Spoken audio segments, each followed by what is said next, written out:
Olá pessoal, vamos conversar agora sobre direitos das obrigações. Tema muito importante, objeto de prova de ordem, sempre vai cair pelo menos duas questões, uma ou duas questões sobre esse assunto. Então vamos prestar atenção porque vale a pena, você vai acertar, você vai gabaritar, tá bom? Vamos lá. O assunto é muito extenso, então eu vou dividir ele em tópicos para ficar didático. Quero tratar com você sobre as características gerais da obrigação, a obrigação de dar, a obrigação de fazer e não fazer, as obrigações alternativas e também as obrigações divisíveis e indivisíveis, tá?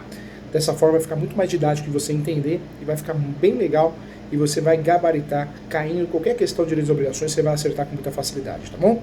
Vamos começar aqui, eu sempre falo pelo começo, né?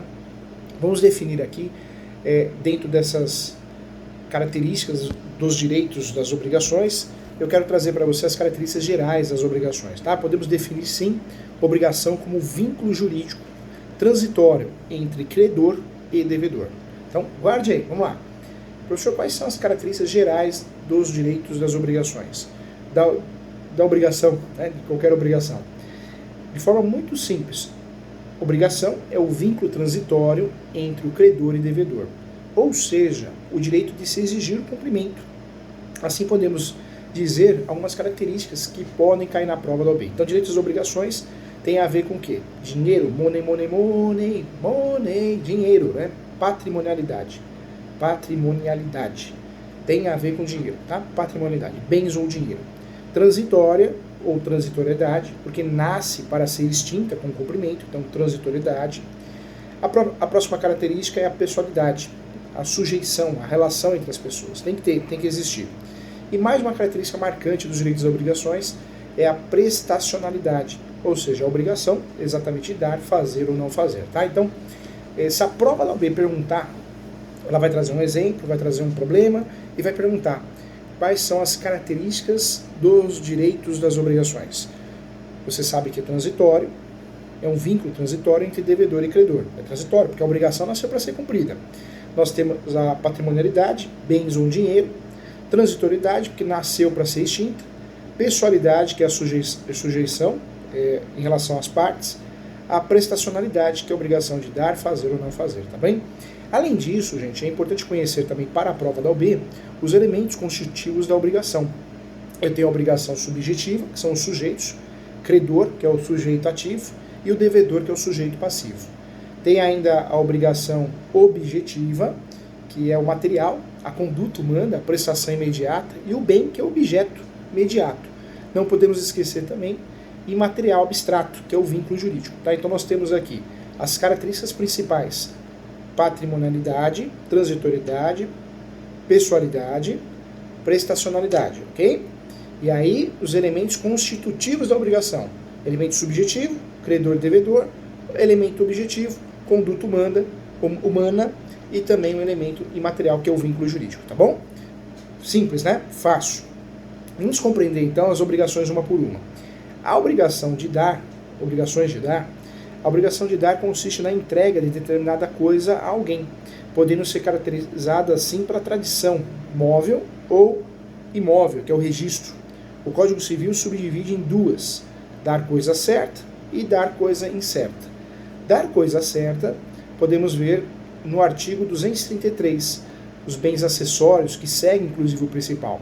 Em regra, as coisas ou a coisa certa abrange os acessórios, salvo se o contrário resultar do título ou das circunstâncias. Isso aparece no 233 também. Podemos dizer aqui que existe o perecimento da coisa. O que é o perecimento? Artigo 234. Todos os artigos, qual que é a regra do jogo? Todos os artigos que eu falar para você, você vai ler, porque você vai entender e vai fixar muito bem.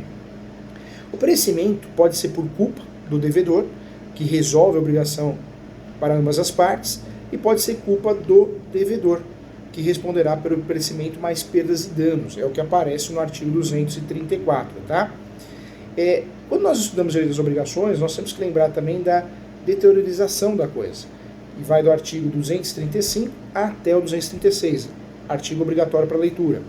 Sem culpar o devedor, ou sem culpa do devedor, poderá o credor resultar a obrigação ou aceitar a coisa abatida do preço ou valor que perdeu. Já com culpa do devedor, o artigo 236 do Código Civil, ele diz o quê? Que poderá o credor extinguir o equivalente ou aceitar coisa no estado em que se acha, mais perdas e danos.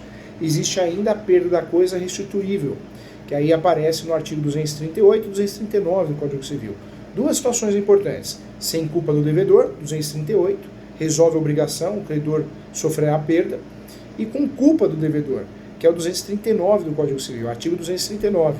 O devedor responderá por perda equivalente mais perdas e danos. Diante da deteriorização da coisa restituível, o artigo 240 é muito claro. Sem culpa do devedor, o credor recebe a coisa no estado que se encontre, sem direito à indenização. Com culpa do devedor, 239, artigo 239 do Código Civil, o devedor responderá por perda equivalente a perdas e danos. Tá? Melhoramento, tem o 237 que vai tratar. No caso de melhoramentos, até a tradição, essas caberão ao devedor, ocorrendo duas possibilidades. Se o credor concordar, deverá pagar proporcionalmente pelo melhoramento. Se o credor não concordar, poderá o devedor resolver a obrigação. Ok? Uma observação muito importante: os frutos percebidos são do devedor, cabendo ao credor os pendentes. Tá? Isso é muito importante. Também quero trazer para você, isso também vai fazer a diferença. Vamos classificar assim, ó. Então, obrigações de coisa certa. Situação de deteriorização. Sem culpa ou com culpa. Ok? Fica muito fácil assim. Sem culpa, extinção da obrigação. Ou aceitação mais abatimento. Com culpa, equivalente a perdas e danos. Com culpa, aceitação, outra opção, aceitação mais abatimento com perdas e danos. Em relação ao perecimento, sem culpa, extinção da obrigação. Com culpa, extinção da obrigação com perdas e danos. Em relação ao melhoramento, aceita mais aumento, ou extingue a obrigação. Tá? Então fica bem didático, bem fácil de entender. A segunda obrigação que nós vamos estudar agora é a obrigação de dar coisa incerta. Quando eu falo obrigação de dar coisa incerta, também é um tema muito querido pela OAB. A primeira coisa importante a entender desse estudo é que se considera o que é coisa incerta, né?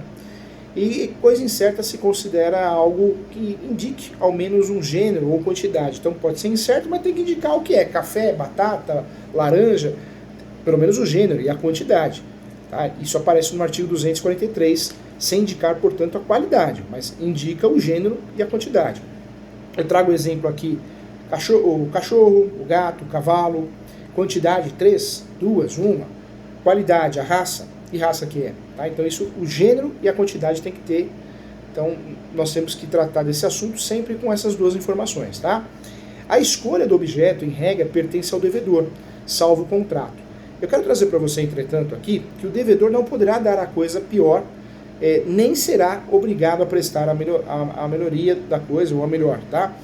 Quando nós falamos desse assunto, nós temos o artigo 244, que vai tratar muito bem. Atente-se também que antes da escolha o devedor não poderá alegar perda ou deteriorização da coisa, ainda que por força maior, o caso fortuito, e aparece no 246. Tá bom? Simples, fácil, caiu na prova, vamos acertar.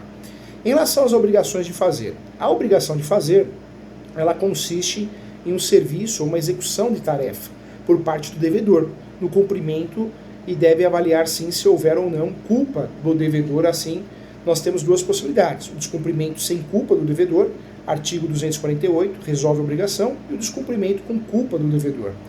A prestação infungível ou personalíssima, isso aparece no 247, cabe indenização por perdas e danos. A prestação fungível, artigo 249, o credor pode mandar terceiro executar à custa do devedor, no caso de recusa ou mora mais perdas e danos. Eu quero trabalhar com você aqui um tema muito importante, pode cair na nossa prova. Em caso de urgência, pode o credor, independentemente de autorização judicial, executar ou mandar executar o fato, sem depois ser ressarcido. Isso aparece no 249, tá bom? Então, ponto importante também. Vamos além, vamos lá, vamos aprofundar os estudos. As obrigações de não fazer. Quando nós falamos da obrigação de não fazer, consiste sim em uma promessa do devedor de não praticar determinado ato, ou seja, uma omissão ou abstenção. Diante do descumprimento sem culpa do devedor, abstenção impossível, como é chamada, artigo 250, extingue-se a obrigação. Já o descumprimento com culpa do devedor, artigo 251, então é o artigo que vai tratar.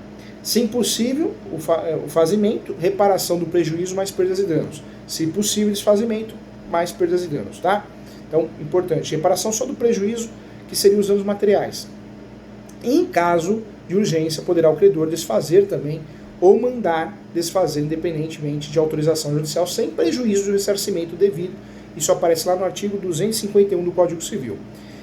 As obrigações alternativas. Quando nós falamos das obrigações alternativas, eu trago para você as obrigações compostas, quanto à pluralidade de objetos, que podem ser cumulativas e alternativas, ou seja, e ou. O devedor só se desonera, naquele momento, da cumulativa, se cumprir ambas prestações. Já nessa alternativa, apenas extingue a obrigação. Vamos lá.